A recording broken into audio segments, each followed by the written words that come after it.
All right, welcome back. Today we are going to talk about the federal courts, and we're going to spend most of our time actually talking about the Supreme Court.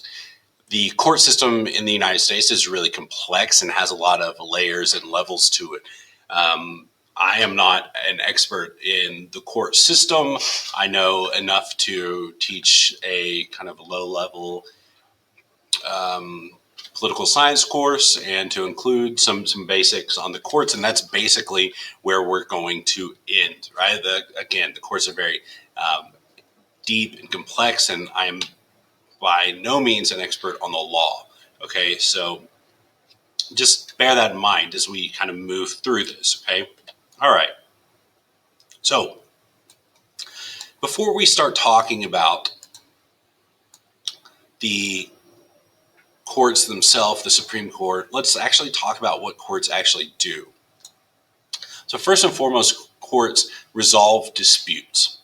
Okay, they resolve disputes either between the state and people who have violated the law, or they just resolve disputes between two people, two parties. Okay, so and largely, whether or not it's a violation of the law or whether it's a dispute between two people is how we determine what type of law it is. Okay, so criminal law regulates our conduct, so the things that we do, our actions, right? Certain things, certain conduct is a crime, right? The most notable example would be something like murder, right? Murder is a crime. It is a type of conduct that carries a punishment if found guilty. Okay, so crimes are things that we have prohibited, conducts that we have prohibited that carry some sort of punishment. Okay, in the cases of criminal law, the government is always the plaintiff, and the plaintiff is just the person that brings the case forward. Okay, so if somebody who's defending themselves would have no reason, they wouldn't want to bring the case forward, right? So in the case of a criminal case, it's actually the government that brings the case, and it's the state and the prosecutor that is trying to make the case, right? This is actually a good thing, right? Whereas if you were assaulted, for example, right, you don't want to have to be the one that is arguing that you were assaulted. You don't want to have to be the one who is trying to seek justice, right? We give that to the state. It's almost as if the state is the one being injured because it is the law that is being violated, right? The standard of guilt in a criminal hearing is beyond a reasonable doubt. So to be found guilty, jurors must find that you are guilty beyond a reasonable doubt. Now, civil law is distinct from criminal law. These are not generally criminal issues at play, though sometimes they feasibly could be. And generally, they carry some sort of monetary penalty that is paid from the party that loses, right? Or the party that is defending itself and loses, right? So the plaintiff in this case is the one who claims damages, right? If you've been harmed in some way civilly, you've incurred a loss of money, then you sue and you seek monetary damages. Okay. Now the standard of guilt is actually lower in this case. In the case of civil law, you only need to provide a preponderance of evidence, which is a lower level of evidence than in criminal cases. Okay. So let's look at the very basic structure of our courts. And I mean very, very basic. Our courts are really complex, and we have, thousands of courts going all the way down to the smallest of municipal courts all the way up to the Supreme Court. Now, you can see that there's kind of a straight line from the low-level courts, and these aren't even particularly low-level, but state trial courts up to intermediate appellate courts, to state Supreme Courts, and then to the Supreme Court itself, the Supreme Court of the United States. That is the state path to the Supreme Court. And there is also the federal path to the Supreme Court. You have the district courts, and then you have the U.S. Courts of Appeals, which are appellate courts, and then you have the Supreme Court, which is generally an appellate court in and of itself. Okay, it doesn't have it hears original cases, but oftentimes it is primarily a appellate court. So what is the difference between state and federal courts? Well, it's basically the laws, right? State courts deal with state laws. Federal courts deal with federal laws. Now, state cases can go to the Supreme Court. They can go all the way up to the Supreme Court. You might wonder, well, how do they do that? Well, if there is a federal constitutional issue at play at a state level case, then it could feasibly make its way up to the Supreme Court. Federal cases must either deal with federal laws and or constitutional questions, right? So questions dealing with whether or not something violates the Constitution. We'll talk a little bit more about that moving forward. But before we do that, let's look at the difference between trial and appellate courts. Okay, this is again very simplified. Everything that we discuss today will be simplified just because it is such an enormous topic. There are classes taught on this. There are classes taught on segments of this, right? People get law degrees, right, in this stuff, and they study this stuff for years. So again, just always keep in mind that this is kind of a primer. You're just learning the basics of this stuff. Okay, and even as it is basic, it's still pretty complicated.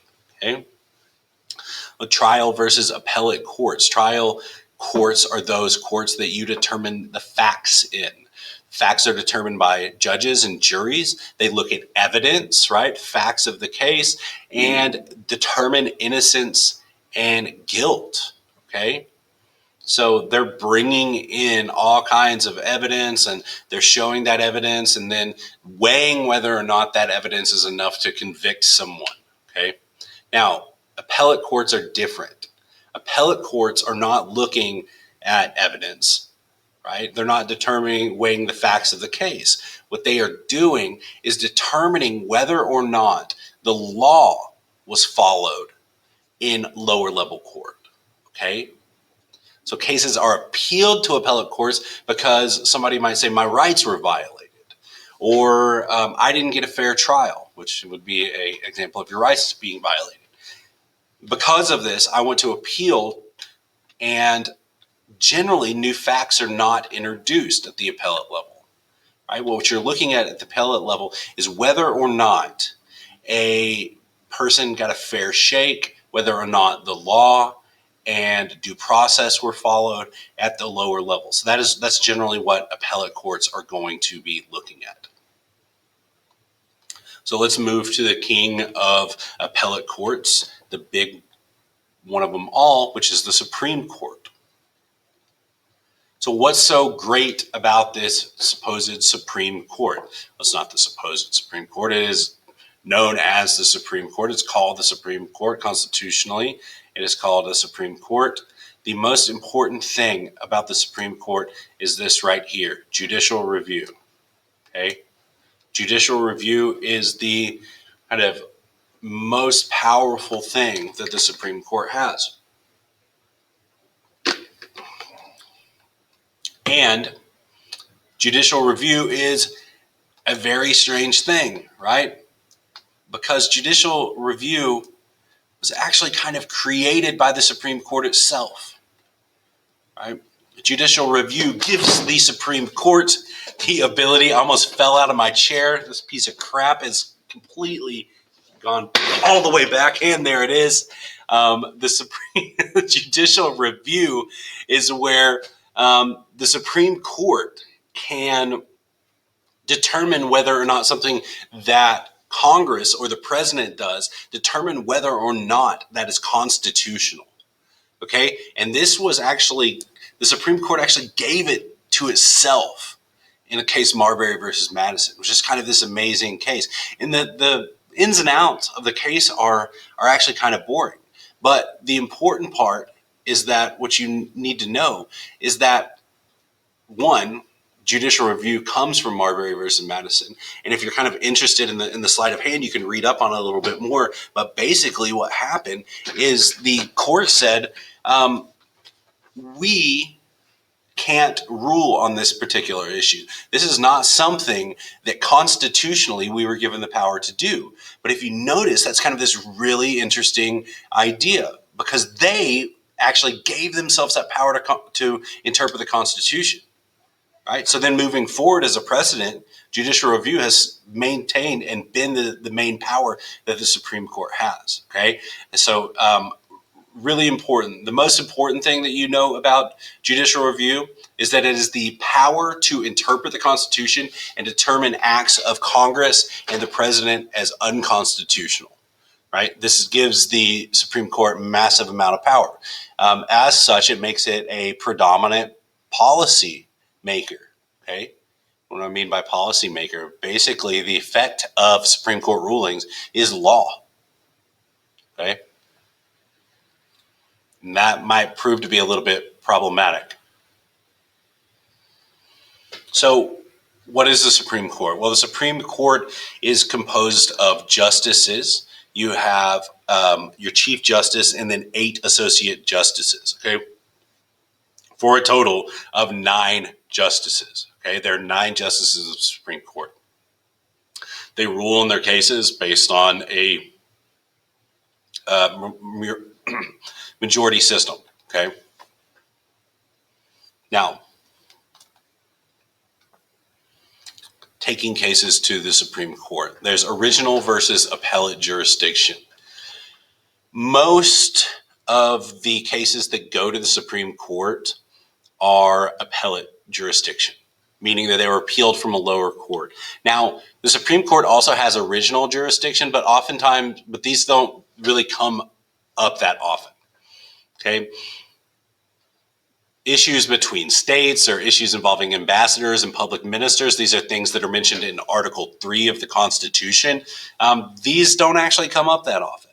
Most of the time, the cases that the Supreme Court hears come from lower level courts. They are appealed and they deal with some sort of constitutional issue. Okay. When the court decides to hear a case, they put in what's known as a writ of certiorari, and they do this by what's known as the rule of 4.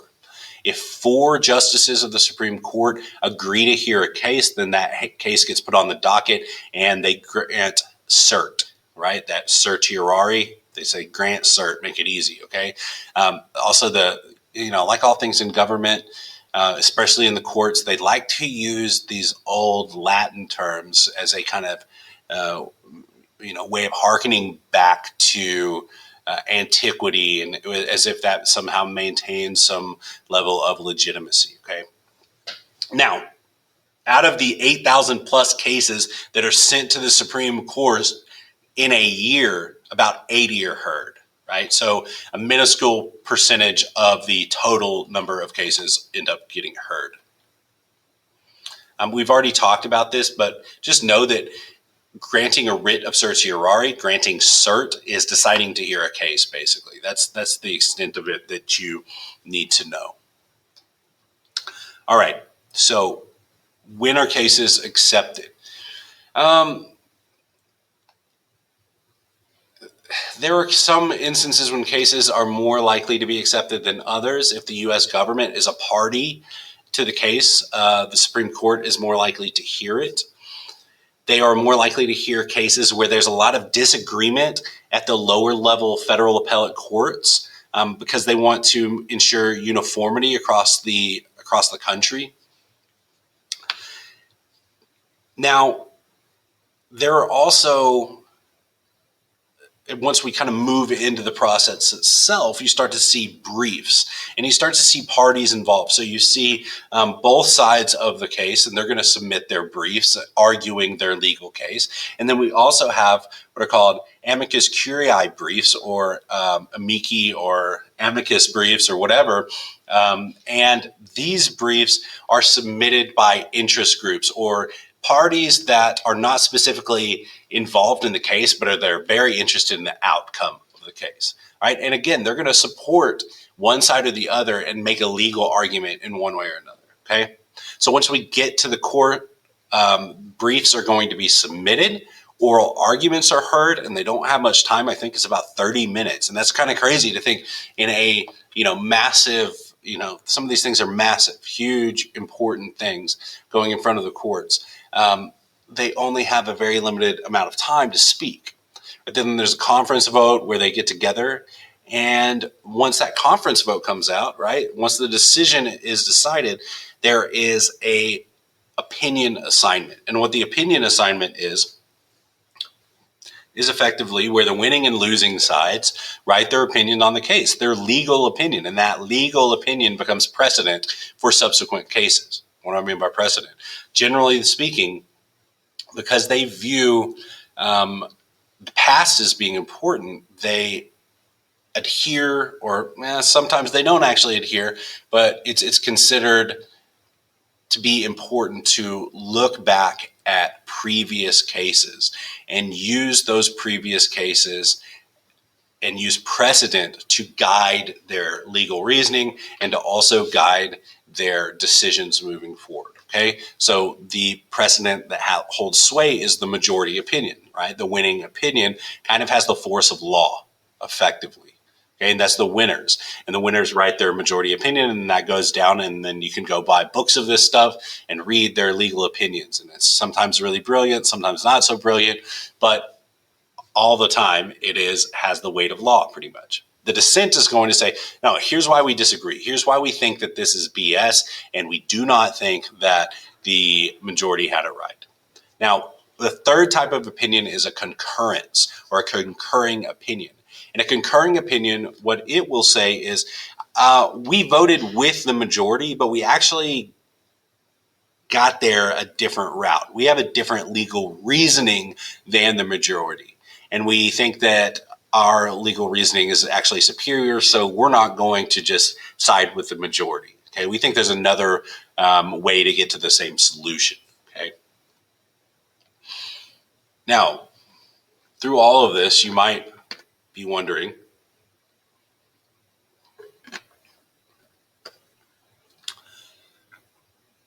where does the Supreme Court get its authority? It is composed of 9 mostly what you would consider elderly people.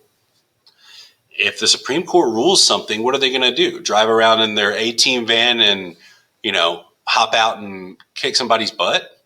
Absolutely not, right? So how does the Supreme Court actually enforce its decisions? Is it not the weakest branch? Well, it doesn't really have an mechanism for enforcement. If you go to Congress, Congress has the power of the purse, and the power of the purse is basically the ability to fund things, right? They have money. They can spend that money, or they can withhold that money, and money is power, right? The president, on the other hand, has military power. The president's the commander-in-chief and commands the military, right? So that gives them the power of what we call the sword. Now, the judiciary doesn't really have that at all, right? They have lifetime tenure, though they can be impeached. And, even so, right, these things might seem to make them very powerful, but they don't actually give them any ability to enforce things. Okay, they can be removed through impeachment. That's the only way to remove them.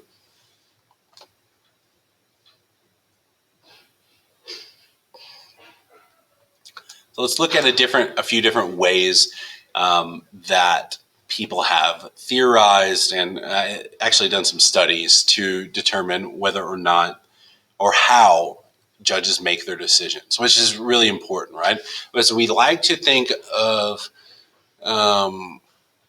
judges as kind of these completely neutral arbiters of the law. Well, the law doesn't exist. The law exists within a context. And even me saying this, I'm letting you know a little bit about myself, right? Because I don't believe that the law can exist externally of context. Well, some people do. right? And they're going to have a different philosophy about the law. They're going to have a different hermeneutics when it comes to interpreting our text, our historical text, right? But all of these things feed into the ideology, right, of a particular member of the judiciary. Right, so there's a couple different ways, and you can break it down. You have an attitudinal model, and the attitudinal model is basically the strategic model is kind of an alteration of the attitudinal model a little bit. The attitudinal model says, look, members of the courts have beliefs, they have ideologies, they have attitudes, they have all these different things, and those are the things that determine how they vote, right? Like anyone else. Right? Lo and behold, conservative judges and justices tend to vote conservatively. Right? Is the law just conservative? Liberal justices and judges tend to vote liberally. Is the law just liberal? Well, it can't be both, right? And you can, say all day that you're right and you're the one adhering strictly to the letter of the law. But then that leads into all kinds of questions about how the law itself is interpreted. Right? What is the meaning of the law? And all of these things carry a lot of ideological baggage. Okay.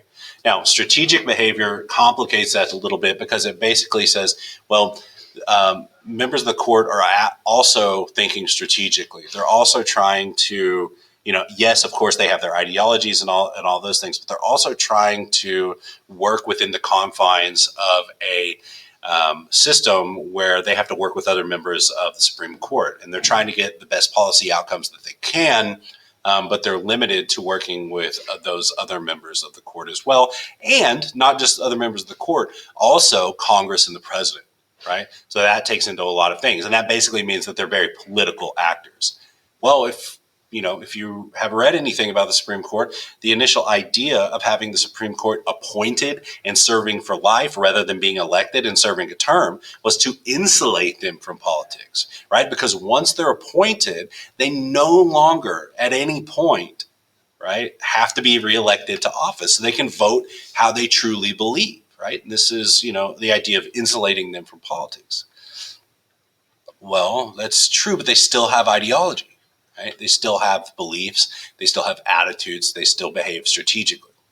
Okay, so this is to be contrasted with a legal model, and what the legal model says is that, and this is kind of the old school way of thinking about it, most political scientists do not adhere to the legal model anymore, is that they try to apply the law, right? That they're applying law. And of course, they're trying to apply the law, but the ways in which they apply the law are going to differ based on the way that they interpret and look at the law.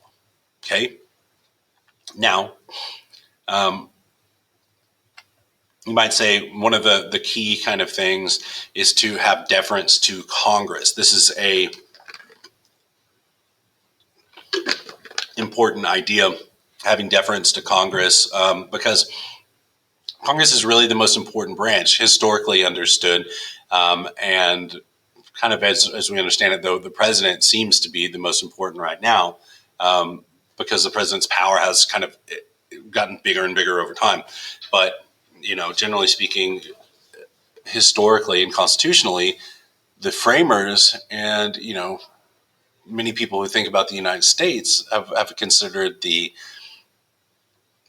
Congress to be the most important. Now, practically, whether or not that's the case, that might change. But the idea is that the Supreme Court should have deference to Congress because they're the lawmaking body, right? The Supreme Court is only the ones that interpret the law. They don't make the law, so they don't want to step on Congress's feet. But the fact of the matter is that interpretation at this level is effectively the same as policymaking. It's not substantively different, right? Especially, say, for example, if you were a same-sex couple who wanted to get married before Obergefell v. Hodges, right?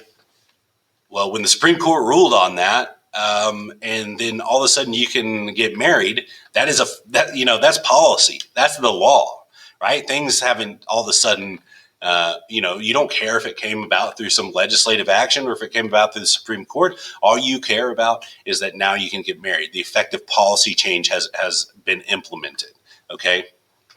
All right.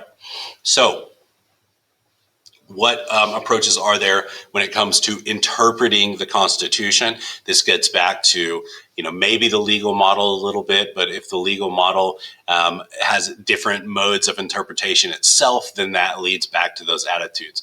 Okay, so the first one is plain meaning. So the plain meaning of the text. Okay, read the words and what do those words mean? Well, geez, that makes it really difficult, right? Because if we go to the Constitution and we look at something like,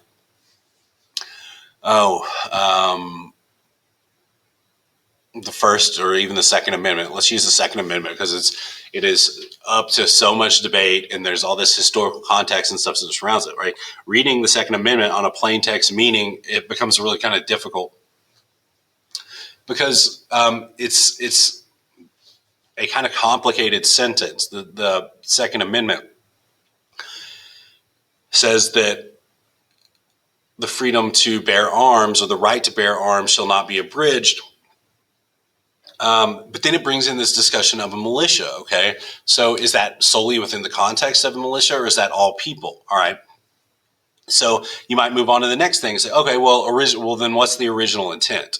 Well, the original intent, according to originalists, was that the militia makes up all able-bodied men, and that as such, even if it refers to a militia, right? Even if it's only referring to the militia, that still means that all able-bodied men have the right to own a weapon. Okay, and then you might say, okay, well that's good. Then it seems like everybody can own a gun. And it's like, well, no. If the militia was able-bodied men, then can women own guns? Are there any limitations that can be put onto it?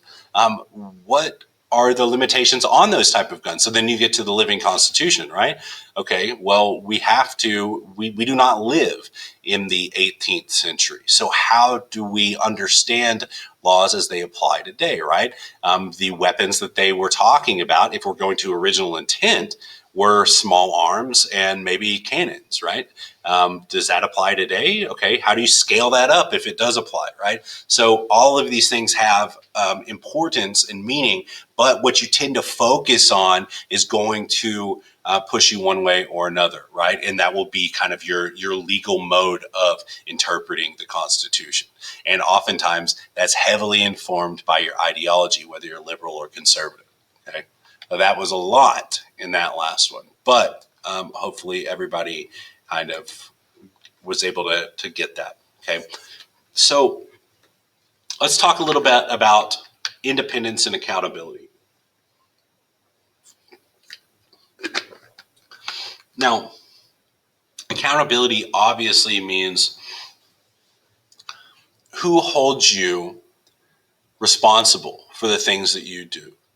Are you held responsible for the things that you do? Independence, on the other hand, means are you able to do the things that you think is right if you are if you're not independent? Are you constantly being swayed by political currents? Okay. So we want to ensure both independence. If I can get my head out of here, we want to ensure both independence and accountability, right? The idea initially when creating the courts and giving them lifetime tenure was to ensure that they could make decisions without being swayed by the political currents of the time, that they could honestly, to the best of their ability, look at an issue and try to understand that constitutionally without being swayed by this or that current of the time, okay? So they're nominated by the president, right? That puts them at a twofold distance from the people, right? Because the president isn't even elected by the people.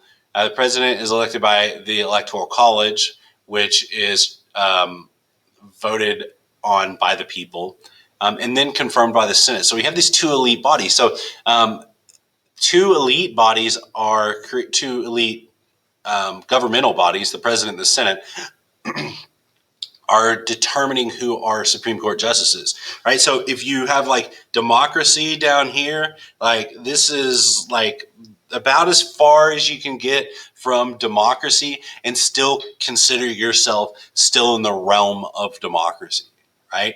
It's elected officials who are choosing this. There's a big gap.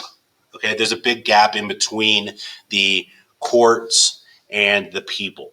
Right, and this was intentional. And they were given lifetime tenure. So the fact that they're given lifetime tenure, it's lifetime tenure or good behavior, basically meaning they can be removed by impeachment.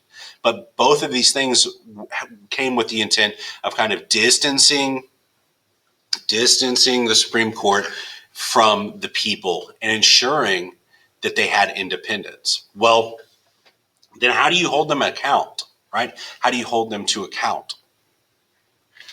Well, really the only way is through impeachment. That's the only way that you can hold a member of the Supreme Court to account.